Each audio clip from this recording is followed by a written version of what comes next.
ఇంత ఆలస్యమైంది? బస్ దొరకలేదమ్మా. ఎవడేవాడు? ఎవడా కొరాడు? మాట్లాడవే. ఇటువంటి పనులు చేస్తే నేను సహించాలని తెలుసు కూడా నువ్వు ఇంతకు తెగించావంటే ఊరుకోవయ్యా, ఊరుకో. ఇది చిన్నపిల్ల. గౌతమి, నాన్న సంగతి తెలిసిండు కూడా నువ్వు ఇలాంటి పని ఎందుకు చేశావమ్మా? క్షమించండి నాన్న. చదువు పూర్తయ్యే వరకు చెప్పకూడదు అనుకున్నానే కానీ మిమ్మల్ని మోసం చేయాలని కాదు. ఆ అబ్బాయి పేరు రఘు, ఇండస్ట్రియలిస్ట్ బుచ్చిబాబు గారు అబ్బాయి. అతను నాతో పాటే మెడిసిన్ చదువుతున్నాడు. మేమిద్దరం ప్రేమించుకున్నాం. పెళ్ళంటూ చేసుకుంటే అతన్నే చేసుకుంటాను. చూశారా మాస్టారు? చూశావా నీ కూతురు ఎంతకు తెగించిందో? తన పెళ్లి తనే నిర్ణయించుకుంది. రామ్మోహన్ రావు, ఇదేదో పెద్ద అపరాధంగా నువ్వు భావించు. కాలం మారిపోయింది. మన పిల్లలు వాళ్ళ బ్రతుకులు వాళ్లే నిర్ణయించుకునే రోజులు ఇవి. నువ్వేం బాధపడకు. మన ఇద్దరం వెళ్ళి ఆ బుచ్చివా ద్వారా తెలుసుకుని ఆయనతోనే స్వయంగా ఈ విషయం మాట్లాడదాం. నువ్వా పైకి లాచో? మెట్లెక్కి జోకు లేకు. నువ్వు రావడం ఎవరు చూడలేదా? వచ్చేటప్పుడు నేను ఎవరిని చూడలేదు. నన్నెవరైనా చూసారేమో నాకు తెలియదు. All right. వెళ్ళు సైరామ్, వెళ్ళు వెళ్ళు. చెప్తుంటే కదా. నేను వెళ్ళను. మళ్ళీ ఎప్పుడు ఇలా రాకు. మా నాన్న చూస్తే గొడవైపోతుంది. తొందరగా వెళ్ళు.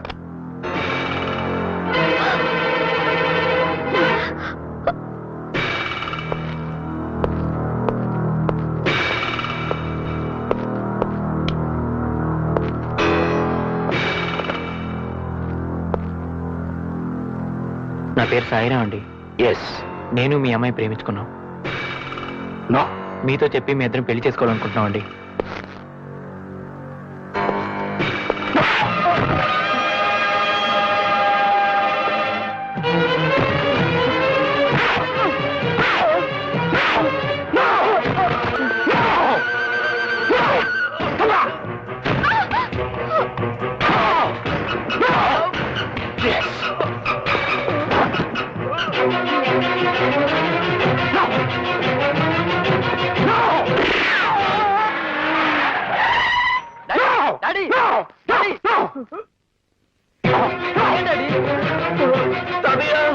ఏమైంది?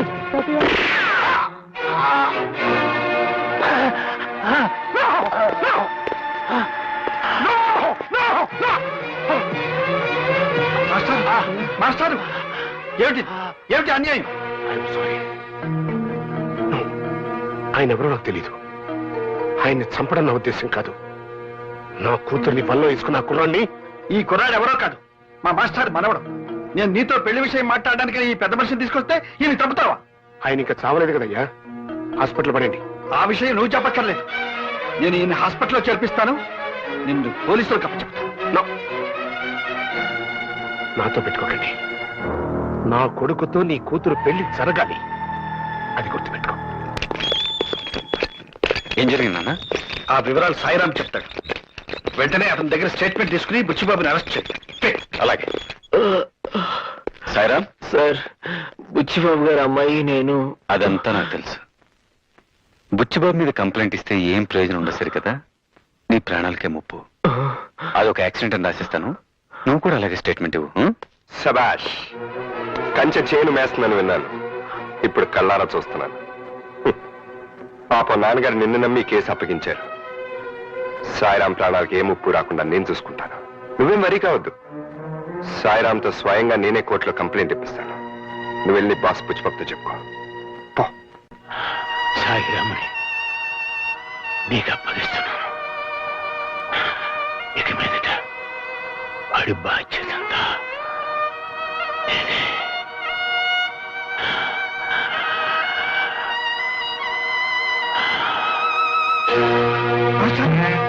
మాస్టారు, మాస్టారు.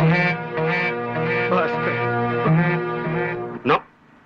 కోర్టులో కంప్లైంట్ ఇస్తే మాత్రం నాకు వ్యతిరేకంగా ఎవరు సాక్ష్యం చెప్తాడు? మా నాన్నగారు ఉన్నారుగా. ఆయన లేపేద్దాం. బుచ్చిబాబు గారు. సారీ. రైట్. ఆయన నోరు తెరవకుండా ఉండే పద్ధతి ఏదైనా ఇంకోటి ఉంటే ఆలోచించు. మా అమ్మగారు నోరు తెరిపించిన.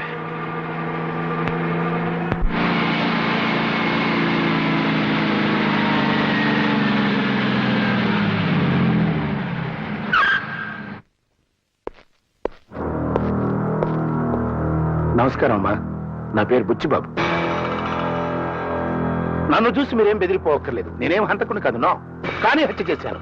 ఎస్, సినిమాల్లో రక్తపాతం చూస్తేనే మూర్చిపోయే నేను గోపాలకృష్ణ గారిని హత్య చేస్తానా? No no no. ఆయన అడ్డుగా వచ్చాడు, ప్రాణాలు పోగొట్టుకున్నాడు.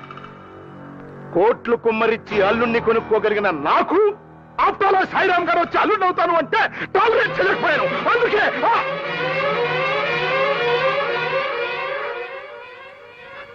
సారీ, నాకు కొంచెం ఎమోషన్ ఎక్కువ. ఆల్ రైట్, జరిగింది ఏదో జరిగిపోయింది. మనుషులు ముఖ్యం కానీ డబ్బు ముఖ్యం కాదమ్మా. పిల్లలకు నచ్చిన వాళ్ళతో పెళ్లిళ్ళు చేస్తే వాళ్ళు హాయిగా కాపురం చేసుకుంటారు, చేసేద్దాం అనుకున్నాను. బట్ కథ అడ్డం జరిగింది. ఎస్, సాయిరామ్ నా మీద పోలీస్ కంప్లైంట్ ఇచ్చాడు. నేను హత్య చేశానని, ఆ హత్యకు సాక్ష్యం బావగారేనని. అంటే మీ ఆయన గారు. ఎస్, ఎవరు? కోడలు పిల్ల. రామ్మా రా. మహామహాలక్ష్మిలా ఉంది. ఎస్, చూడమ్మా, మీ అమ్మాయి మా ఇంటి కోడలయ్యే బాధ్యత నీ మీద ఉంది. అంతేకాదు, నువ్వు తలుచుకుంటే సాయిరామ్తో నా కూతురు పెళ్లి కూడా జరుగుతుంది. అలా జరగలేదనుకో, నా కొడుకుతో పెళ్లి జరగలేదని నీ కూతురు ఆత్మహత్య చేసుకుంటుంది. బట్ ఆ చావుకి నాకు ఎటువంటి సంబంధం లేదు.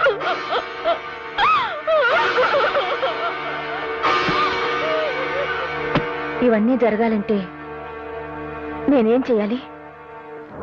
జస్టిస్ రామ్మోహన్ రావు గారితో అబద్ధం చెప్పించాలి. ఎస్, నేను హత్య చేయటం చూడలేదు అని మీ ఆయన ఒక్క అబద్ధం చెప్తే చాలు, 2 జంటలు ఏకమవుతాయి. ప్లీజ్ నన్ను హంతకుని చేయకండి, బియ్యం కుండి చేసుకోండి. ఓకే?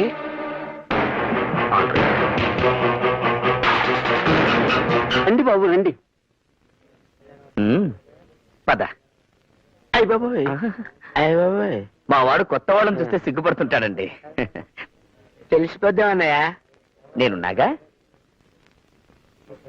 సరేండి, కూర్చోండి బాబు. మనం కూర్చునే ఉన్నది బాబాయ్, కూర్చోమంటారండి? మా వాడు కూర్చోవడం నించోవడం, నించోవడాన్ని కూర్చోవడం అంటుంటాడండి. ఏం పర్లేదు, నించోరా. అన్నయ్య నువ్వు కూడా నించో.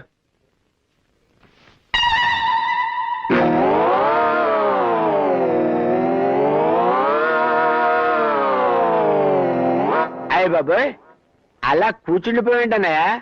నిలబడు, పర్వాలేదు, నించో. ఇదేమి రివర్స్ అండి బాబు? అన్నయ్య అంటారు ఏమిటండి? మావాడు మావయ్యని అన్నయ్య, అన్నయ్యని మావయ్య అంటుంటాడండి. మందు కసకందిస్తున్నామని అన్నయ్య. నానారు, పెళ్లి కూతురు మంచి కసక్లా ఉందండి. ఊరి నీ కసక్కు పూల, ఆమె పెళ్లి కూతురు తల్లిరా. అయితే నా కసక్ని వెంటనే ఇక్కడ తీసుకురండి. కసక్ ఏమిటండి? కసక్ అంటే పెళ్లి కూతురండి. వాడు జోకేస్తుంటాడు. తీసుకురండి పెళ్లి కూతుర్ని.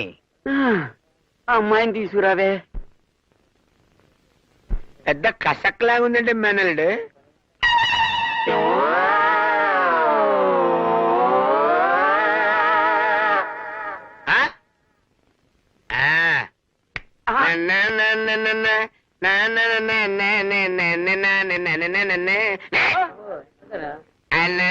అయ్య బాబోయ్, ఎంత తెల్ల, ఎంత బనం, ఎంత బాగున్నావే నారాయణమ్మ, నువ్వు ఎంత బాగున్నావే.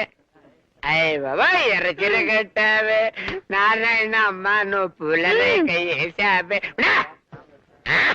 అయ్య బాబోయ్, మల్లెపూలు పెట్టావే నారాయణమ్మ, నువ్వు మల్లెపూలు పెట్టావు. మల్లెపూలు పెట్టావు తప్పనే, మల్లెపూలు పెట్టావు నారాయణమ్మ. నిన్ను పెళ్ళైతే భూషణం భూషణం, పెళ్ళైతే భూషణం భూషణం. నీకు పెళ్లి చేస్తే బాగుపడతావని నీ చెల్లెలు బ్రతమాలితే నేను ఇక్కడ తీసుకొచ్చాను. నా పరువు తీసావు కదరా. ఒక్క పాట పెట్టేస్తాను.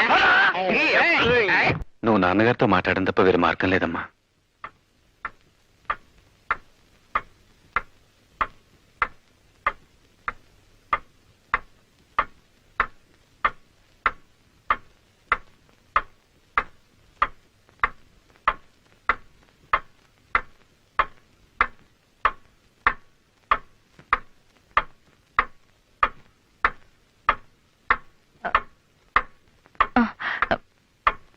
ఏమండి,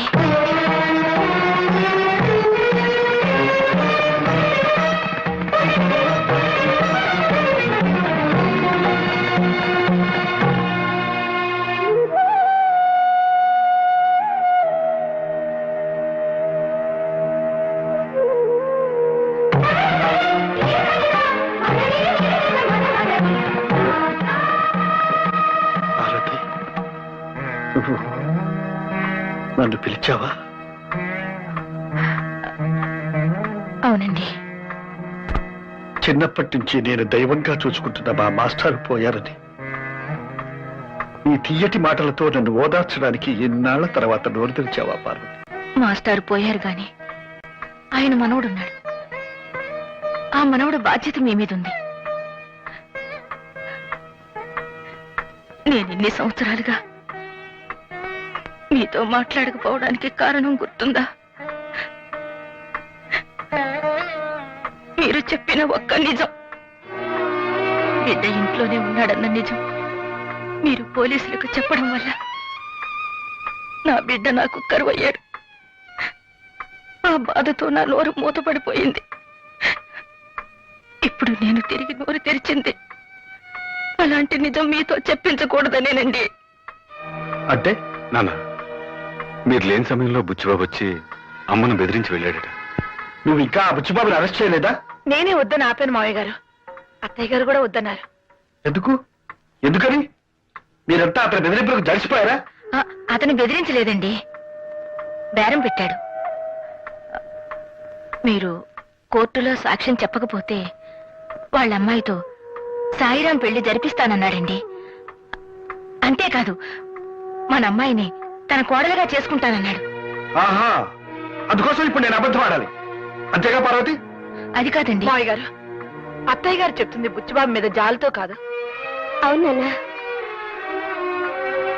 అదే మాస్టర్ గారి మనవడి పెళ్లి జరిపించడం కూడా మీ బాధ్యతే కదా మావయ్య గారు. ఒక పోలీస్ ఆఫీసర్గా నేను ఇది ఒప్పుకోను గానీ, మాస్టర్ని అమితంగా గౌరవించే మీ బిడ్డగా, ఓ చెల్లెలికి అన్నగా ఇది తప్పదేమో అనిపిస్తోంది నాన్న.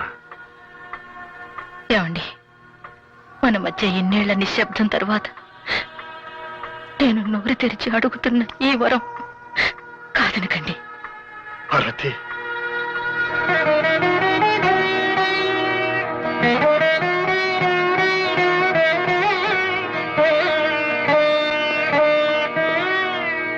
దేవుని మీద ప్రమాణం చేసి అంతా నిజమే చెబుతాను, అబద్ధం చెప్పను.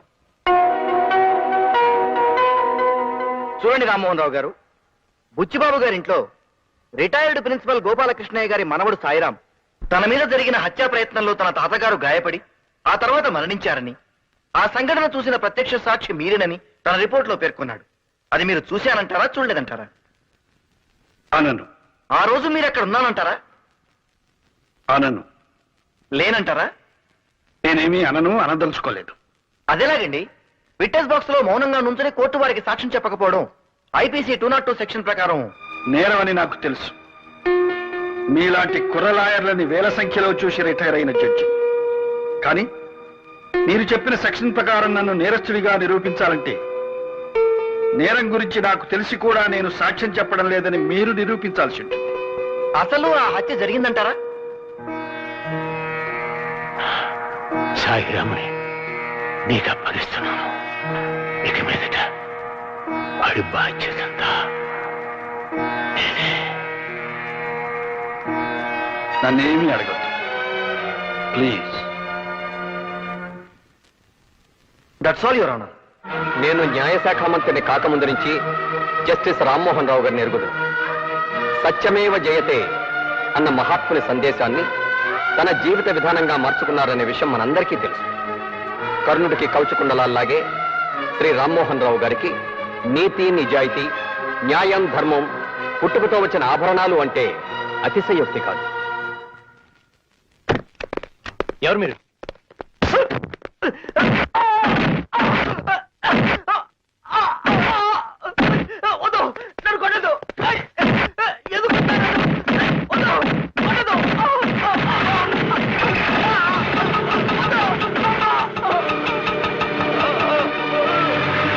సాయిరామ్, సాయిరామ్, సాయిరామ్, సాయిరామ్, నీకేమో దెబ్బలు తగిలాయట. ఏం జరిగింది? మళ్ళీ నన్ను చంపించడానికి ఆ బుచ్చిబాబు మనుషులు పంపాడు అంకుల్. బుచ్చిబాబా? అదేమిటి? తన కూతురు నీకిచ్చి పెళ్లి చేస్తానడుగా. పెళ్లి చేద్దాం అనుకున్నాడు, నన్ను ఎందుకు చంపాలని చూస్తాడు? పెళ్లి చేస్తాడనేగా. నేను కోర్టులో జరిగింది చెప్పకుండా అదంతా మీరు సాక్ష్యం చెప్పకుండా ఉండాలని ఆడిన నాటకం. ఇంత నాటకం ఆడాడా? అన్ని ఇలా మోసం చేశాడా? సరే, వాడి సంగతి తేలుస్తాను. ఊరుకోనన్నా. No no no no, I'm sorry. All right, నేను నీ ప్రేమను అర్థం చేసుకోలేకపోయాను. I'm a fool. బట్ నీకేం కావాలంటే చేశాను కదమ్మా. సాయిరామన్ తీసుకురమ్మంటే నేను ఎక్కడి నుంచి తీసుకురాని చెప్పు. అతన్ని మర్చిపో. అతని టైం అయిపోయింది, అతను వెళ్ళిపోయాడు. మర్చిపోమ్మా. నో నో నో నో, నువ్వెంత బాధపడితే మాత్రం పోయింది సాయి బాబు. సాయిరాముని అల్లుడిగా చేసుకుంటాను నాతో చెప్పి అతన్ని చంపాలని చూస్తావా? అదృష్టవశాత్తు అతను బ్రతుకున్నాడు కాబట్టి సరిపోయింది. అంకుల్, సాయిరాం బ్రతికే ఉన్నాడా? ఎక్కడున్నాడు అంకుల్? చెప్పండి అంకుల్, ప్లీజ్ చెప్పండి అంకుల్, ఎక్కడున్నాడు? ఒకవేళ వాడి బతుకున్నా నేను మళ్ళీ వాడిని చెప్పేస్తాను. నువ్వు మాత్రం వాడిని చూడటానికి వెళ్ళలేదు.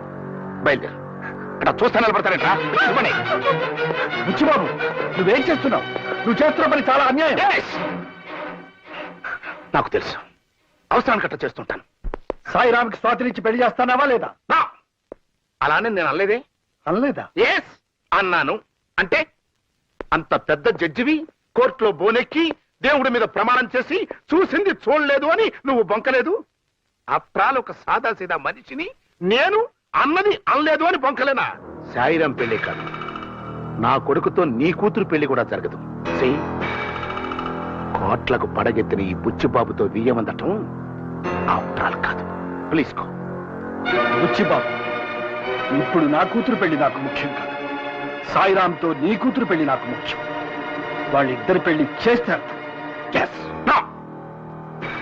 అరవద్దు. నిన్నటిదాకా నీ మీదున్న గౌరవం కోర్టులో నువ్వు చెప్పిన సాక్ష్యం విన్న తర్వాత పూర్తిగా పోయింది.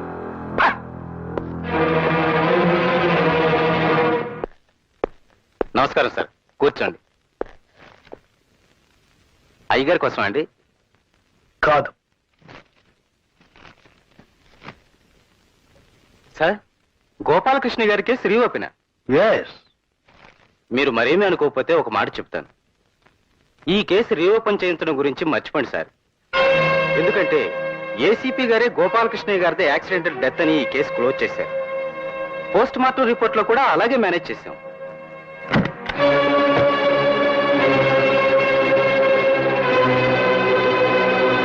ఏమండి ఏసీపీ గారు, మీ డిపార్ట్మెంట్ ఇచ్చేది చాలక బుచ్చిబాబు దగ్గర నెలకు జీతం ఎంత పుచ్చుకుంటున్నారు? అది ఇంతవరకు ఎంత లంచం పుచ్చుకున్నారు? ఏమండి, ఏం చేశాడండి? ఏం చేశాడా? నీ పెద్ద కొడుకునే అడుగు. చిన్నవాడు చెడ్డవాడు అనుకుని ఇంట్లోంచి తరిమేశాను. ఇదిగారేదో బుద్ధిమంతుడు అనుకుని నా నెత్తెక్కించుకున్నాను. చిచి, ఏం జరిగిందండి? నీ కొడుకు బండారం అంతా బయటపడింది. వీడు నేరస్తులకి కూలీకోట్లకి గొడుగు పెట్టి లంచాలు పుచ్చుకుంటున్నాడు. మనల్ని దగ్గర చేసి మంచివాడిగా నటిస్తున్నాడు. ఇన్నేళ్లు నేను పెంచుకున్న నమ్మకాన్ని వమ్ము చేశాడు. మనల్ని మోసం చేశాడు. పార్వతి, ఏంటమ్మా నేను చేసిన తప్పు? ఆయన కొడుగ్గా పుట్టడమా? నేను నా పిల్లల పిల్లలు సంతోషంగా ఉండాలనుకోవడమా? నీతి నిజేతని చెప్పి ఆయన ఏం సంపాదించాడు? ఈ ఇల్లు కూడా వాళ్ళ నాన్నగారు సంపాదించింది, మీ ఆయన సంపాదించింది కాదు. ఇవాళ నేను ఏసీపీగా ఉన్నానంటే కారణం అది మీ ఆయన చెప్పించిన చదువు కాదు. లంచాలు ఇచ్చి నేను కొనుక్కున్నాను. ఆ లంచాలు ఇవ్వడం నేను లంచాలు పుచ్చుకున్నాను. తప్ప? తప్పు కాదురా, చాలా గొప్ప పని చేశావు. తప్పో గొప్ప అమ్మా, ఆ రోజు నీ ఆపరేషన్ ₹1,00,000 అవసరం అయితే ఎవరు తీసుకొచ్చారు? నేను తీసుకొచ్చాను. అది ఎప్పటి చెప్పావుగా? మీరు ఒప్పుకోని ఆ రోజు అలా చెప్పాను. ఈ రోజు నిజం చెప్తున్నాను. ఆ డబ్బు అలా సంపాదించిందే. మీ మాట వింటే రిటైర్ అయ్యే నాటికి ఎస్ఐగానే ఉండేవాడిని. చీచి చీచి, వీడి మాటలు వినడానికే నాకు అసహ్యంగా ఉంది. పార్వతి, వీడికా ఇక్కడే ఉంటే నేనేం చేస్తానో ఏం మాట్లాడతానో నాకే తెలియదు. పొమ్మను, వాడిని ఇంట్లో నుంచి బయటికి పొమ్మను.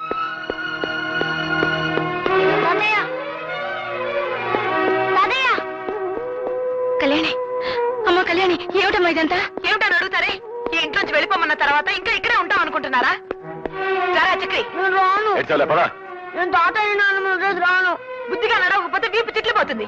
ఇక్కడే ఉండి గాంధీ తాతగారి మనవళ్ళ దిక్కులని వస్తావా? తాతయ్య, వెళ్ళను తాతయ్య.